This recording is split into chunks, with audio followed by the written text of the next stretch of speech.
Hello students.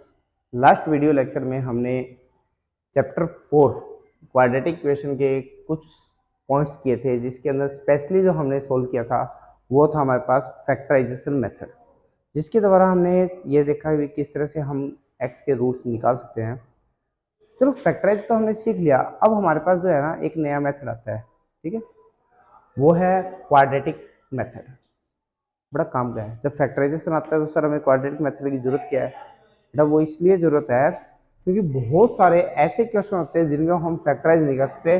जैसे एक छोटा सा एग्जांपल हम ले रहे हैं, यहाँ पर मैंने कहा तुम्हारे पास एक्स स्क्वायर प्लस में 5x प्लस 2, ये क्वेश्चन है, क्या आप इसको फैक्टराइज कर सकते हैं? सर इसके तो फैक्टर पॉसिबल नहीं है। जब इसके फैक्टर पॉसिबल नहीं है तो आप रूट्स कैसे निकालोगे? रूट्स नहीं निकाल पाओगे। तो ऐसे क्वेश्चंस को सोल्व करने के लिए जो मेथड हमारे पर डिजाइन किया गया है वो है quadratic method. How to we can attempt. वहां से हमें एक चीज और मिलती है, नेचर ऑफ रूट्स। वहां से हमें नेचर ऑफ रूट्स का भी पता चलता है। तो मैं दोनों चीजों को कंबाइन करके चलूंगा कि कैसे हम सोल्व करते हैं। चलो एक ब्लैंक पेज लेते हैं सबसे पहले, और वहां से हम शुरू करते हैं कि कैसे हम ऐसे क्वेश्चनों को सोल्व कर सकते हैं, क्या तरीका हमारे पास होता है। अभी जो हमने एग्जांपल लिया हम उसी को डिस्कस करेंगे। सबसे पहले x square plus 5x plus 2, ये हमने क्वेश्चन ले लिया, हमें इसी को सोल्व करना है। तो किस तरह से हम इसके रूट्स निकाल सकते हैं और नेचर ऑफ रूट्स को भी यहीं से डिस्कस करेंगे। छोटी छोटी बातें जो बीच में आएगी वो इसी के साथ चल जाएगी। सबसे पहले आपने क्या करना है इसमें, सबसे पहले आपने इसमें ए बी सी, इसकी कुछ स्टेप्स है वो स्टेप फॉलो करनी है, वो स्टेप चलती रहेगी हमारे पास। सबसे पहले हम ए बी सी को कैलकुलेट करेंगे। ए क्या होगा? ए आपका एक्स स्क्वायर का कोएफिशिएंट होगा, दिस इज 1। एक्स का कोएफिशिएंट आपका बी कहलाएगा और विदाउट एक्स आपका सी कहलाएगा। सबसे पहले आपका टारगेट यही है कि ए बी और सी को कैलकुलेट करो कि ए बी सी क्या है। जब आप ए बी सी, क्योंकि ये बहुत पहले सीख भी चुके हैं, छोटी छोटी बातें हैं, ये बिल्कुल आसान सी चीजें होती है। और इसके बाद में हमने क्या निकालना होता है? डी निकालना होता है एक चीज, ठीक है। अब डी क्या है? डी के लिए हमारे पास एक फॉर्मूला है इसको कैलकुलेट करने का, bg2 माइनस 4ac। हाँ वैल्यू पुट कर दो बस सोल्व हो जाएगा। ये सर 5 का स्क्वायर हो गया और ये आया 1 और ये आया 2, कितना हुआ 25 माइनस कितना हुआ 8, कितना आया 70। अब ये आया डी। डी आपके पास, अब देखो इससे पहले मैं नेचर ऑफ रूट्स बताने से पहले एक चीज और डिस्कस कर देता हूँ आपके साथ, ठीक है। उसके बाद में मैं आपको इसके नेचर ऑफ रूट्स के बारे में बताऊंगा। हम दो चीजें निकालते हैं रूट्स, अल्फा और बीटा से, ठीक है। अल्फा होता है हमारे पास minus B plus root D by 2a। यहाँ आता है minus B minus root D by 2a। ये दो फॉर्मूले स्पेसिफिक, ये इसलिए डिस्कस किया है क्योंकि जो मैं नेचर ऑफ रूट्स बताने जा रहा हूँ वहां पर इसकी एक छोटा सा पॉइंट है वो यूज होगा। क्या यूज होगा वो देखो। अब नेचर ऑफ रूट्स के लिए ये है डी आपका, और यहाँ पर मैंने डी को किस में एंट्री कराई है? सर वर्गमूल में। अगर डी को मैंने रूट में एंट्री कराई है तो डी पे तीन तरह की कंडीशन बन जाती है। क्या? ये देखो, ये अलग से आपको जो समझा रहा हूँ वो है, डी आपका 0 से छोटा भी हो सकता है, बिल्कुल सर। डी आपका 0 भी हो सकता है, बिल्कुल। और डी आपका ग्रेटर देन 0 भी हो सकता है। तीनों पॉसिबिलिटी है ना जी, बिल्कुल। अगर तीनों पॉसिबिलिटी आपके पास है कि डी आपका क्या क्या हो सकता है, तो देखो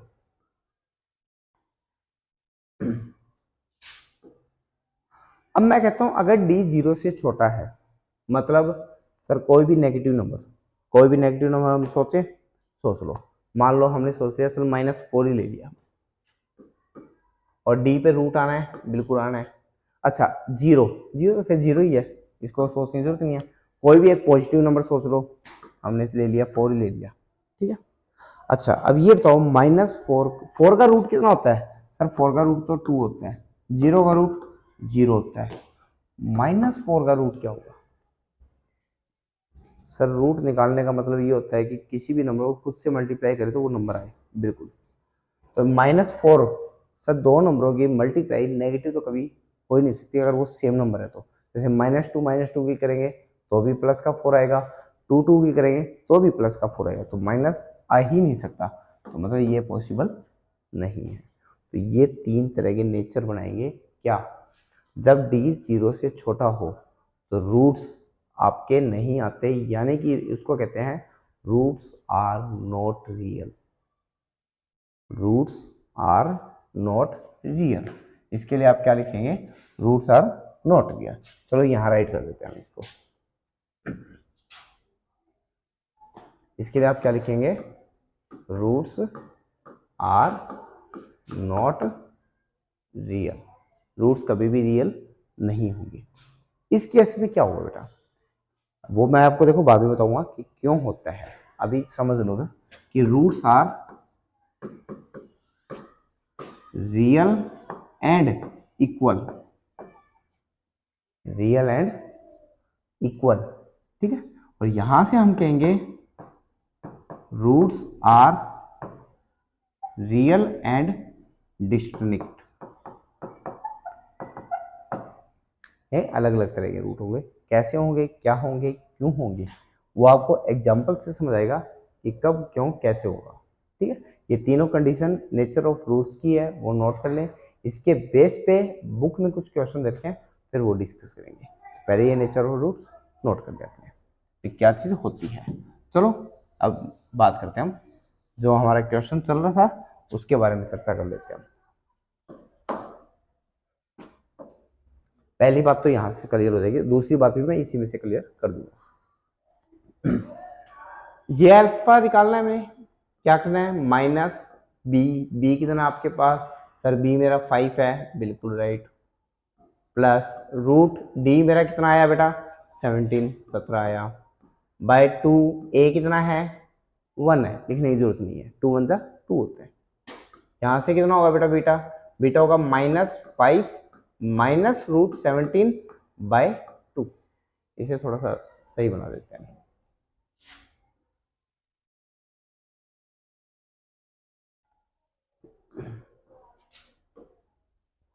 ठीक है।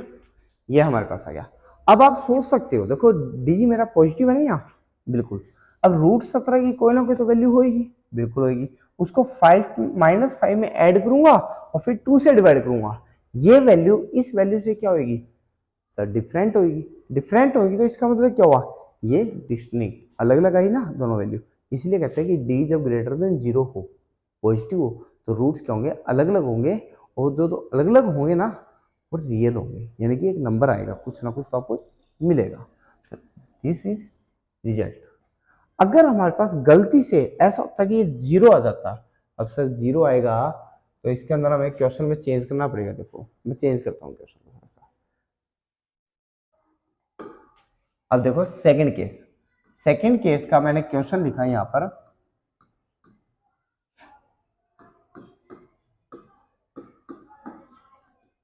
x² प्लस में 4x प्लस में 4। इस क्वेश्चन को सोल्व करते हैं। यहां से फटाफट करो, a कितना आएगा सर 1 आएगा, b कितना आएगा सर 4 आएगा, c कितना आएगा 4 आएगा। जब आप d निकालोगे तो चेक करो कितना आता है। सर d का फॉर्मूला बताया आपने, b2 - 4ac, ठीक है। b2 b कितना बेटा 4, a कितना है 1, c कितना है 4, कितना हुआ 16 - 16 करते हुए कितना आया सर 0 आ गया। अगर डी आपका 0 आता है तो आप अल्फा बीटा निकाल के देखिए क्या आता है, ये निकला अल्फा और ये निकला बीटा। सर नेचुरल सी बात है, वो तो सेम आएगा। क्यों आएगा, क्योंकि जब डी हमारे पास 0 हो चुका है तो प्लस माइनस में तो कुछ बचा ही नहीं ना, जो हमारा चेंज करने वाला पोर्शन है वो तो 0 ही हो गया। देखो बी मेरे पास कितना है, बी मेरे पास है 4, डी 0, 0 रूट 0, 2a, a तो मेरा 1 है, तो यहाँ पर हमारे पास वही सेम, यानी कि ये आया -4/2 और ये भी कितना आया -4/2। तो चेंज करने वाला कौन था, डी था, प्लस और माइनस में कौन आ रहा था, डी आ रहा था, वो चेंज करता है इसको, लेकिन डी वही 0 हो गया जो इसको बदलने वाला था, तो वो 0 हो गया, तो फिर इसमें चेंज 1 ही, 1 है तो दोनों दोनों वैल्यू कैसे आई, सेम आई, -2 -2। इसीलिए कहते हैं अगर d 0 है तो रूट्स में ऐसा क्या आएंगे, इक्वल आएंगे। अब आता है थर्ड केस में कुछ है ही नहीं बेटा। थर्ड केस में अगर आपका यहाँ नेगेटिव नंबर आ जाता है तो आप ये नहीं सोल्व करेंगे, इसका कोई काम नहीं रहता। क्यों? क्योंकि उसका डी नेगेटिव आया तो उसका रूट पॉसिबल नहीं है, तो वहीं से आप क्या लिख दोगे, roots are not real, question finish. उससे आगे आपने कुछ भी नहीं करना। तो ये एक छोटा सा तरीका था हमारे पास कि how to we can solve like this question. तो हमारे पास एक मेथड है, इसमें अगर आपके पास कोई भी ऐसी इक्वेशन आती है जिसके रूट्स आपसे नहीं निकल रहे हैं, फैक्टराइज नहीं हो पा रहा है, तो apply this formula and solve the question. ये सबसे इजी मेथड है मैं कहूँगा। जैसे भी ये क्वेश्चन है, यहाँ कहता है फाइंड द डिस्क्रिमिनेंट, डिस्क्रिमिनेंट का मतलब डी होता है बेटा, डी निकालना है सिर्फ इस क्वेश्चन को। पहले इसको सिंप्लीफाई करना सिखाया था पिछली बार, ये हो गया 9x² - 6x + 1 = 0। ठीक है, सिंप्लीफाई करने वाला इसने देखो बटे में ही रखा है, मैं नहीं कहता इसको आप बटे में रखो, सिंप्लीफाई करो